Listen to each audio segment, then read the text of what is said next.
عدلے کا بدلہ۔ پرانے زمانے میں جب بادشاہوں کا راج ہوتا تھا تو ہر بادشاہ اپنا دل بہلانے اور اپنی تفریح کے لیے انوکھے احکامات صادر کیا کرتے۔ عوام بیچارے اتنے مجبور ہوتے تھے کہ بادشاہ کا حکم ماننے کے سوا ان کے پاس اور کوئی چارہ نہیں ہوتا تھا۔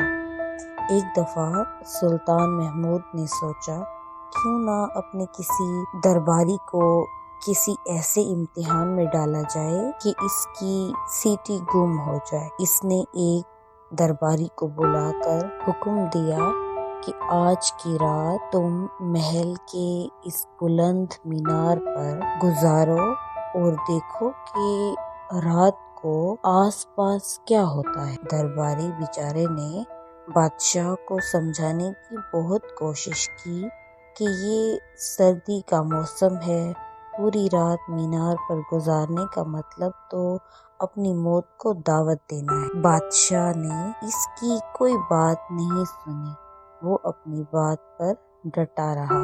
اس نے درباری کو دھمکی دی کہ اگر اس نے ایسا نہ کیا تو اسے قید میں ڈال دیا جائے گا۔ درباری بیچارہ مرتا کیا نہ کرتا، پوری رات مینار پر گزارنے پر آمادہ ہو گیا۔ اس کے پاس جتنے گرم کپڑے تھے اس نے سب ایک کے اوپر ایک پہن لیے۔ اس کے باوجود مینار کے اوپر بہت سردی تھی۔ وہ سردی کو بھگانے کے لیے چہل قدمی کرتا رہا کہ جسم میں کچھ حرارت پیدا ہوتی رہی۔ اس ہی طرح ساری رات گزر گئی۔ صبح ہونے میں ابھی تھوڑا ہی وقت باقی تھا کہ اس نے دیکھا کہ دور کہیں آگ لگی ہوئی ہے۔ اس نے سوچا کہ شاید کسی نے اپنے آپ کو گرم کرنے کے لیے آگ جلائی ہے۔ جب سورج نکل آیا تو وہ بادشاہ کے سامنے پیش ہو گیا۔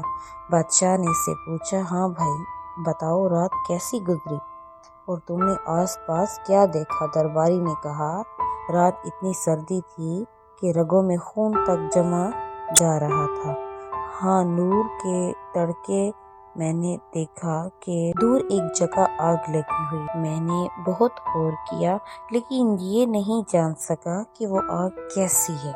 بادشاہ نے کہا، اچھا تم رات کو آگ تاپتے رہے اور شکایت کر رہے ہو کہ مینار پر بہت سردی تھی۔ درباری کو بادشاہ کے اس جملے پر بہت غصہ آیا لیکن وہ اس کے سامنے کچھ بول نہ سکا۔ سوچنے لگا بادشاہ کو کیسے مزہ چکھاؤں۔ چند ماہ گزرے تو ایک دن درباری نے بادشاہ اور اس کے وزیروں کو اپنے گھر کھانے کی دعوت دی۔ مقررہ دن بادشاہ اپنے وزیروں کے ساتھ درباری کے گھر پہنچ گیا۔ مہمانوں کو بڑے ادب سے بٹھایا گیا۔ اس کی خدمت میں قسم قسم کے مشروبات پیش کیے گئے۔ اب سب لوگ کھانے کا انتظار کرنے لگے مگر 1 گھنٹہ گزر گیا، کھانا نہیں آیا۔ پھر 2 گھنٹے گزر گئے، لوگوں کی بے چینی بڑھنے لگی۔ جب 3 گھنٹے گزر گئے تو ایک وزیر سے رہا نہیں گیا۔ اس نے درباری سے پوچھا، کیا ہمیں کھانا کھلانے کا آپ کا ارادہ نہیں ہے؟ درباری نے کہا، اصل میں ابھی کھانا تیار نہیں ہوا، باورچی کھانا پکا رہا ہے۔ جیسے ہی کھانا تیار ہوگا آپ کی خدمت میں پیش کر دیا جائے گا۔ وزیر سے بھوک برداشت نہیں ہو رہی تھی۔ اس نے کہا، چلو باورچی خانے میں دیکھتے ہیں کھانے میں کتنی دیر ہے۔ جب وزیر باورچی خانے میں پہنچا تو یہ دیکھ کر حیران رہ گیا کہ چھت سے بندھی ایک دیگ لٹک رہی ہے اور اس کے نیچے ایک چھوٹا سا دیا جل رہا ہے۔ وزیر نے کہا، یہ کیا مذاق ہے، بھلا اتنا سا دیا اتنی بڑی دیگ کو پکا سکتا ہے؟ درباری نے کہا کہ آپ یہ بات نہیں سمجھ سکتے مگر بادشاہ سلامت ضرور سمجھ جائیں گے۔ وزیر نے جا کر جب بادشاہ کو سارا ماجرا سنایا تو بادشاہ کو کچھ یاد نہیں آیا کہ اس نے ایک رات درباری کے ساتھ کیا کیا تھا۔ اس نے درباری کو بلا کر پوچھا کہ ایک چھوٹا سا دیا پوری دیگ کیسے پکا سکتا ہے؟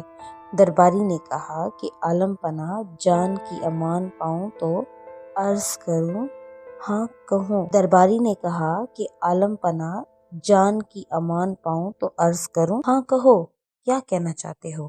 درباری نے کہا، یہ دیا اسی طرح دیگ پکا سکتا ہے جیسے میں نے اس سرد رات میلوں دور جلتی آگ سے گرمی حاصل کی تھی۔ یہ سن کر بادشاہ بہت شرمندہ ہوا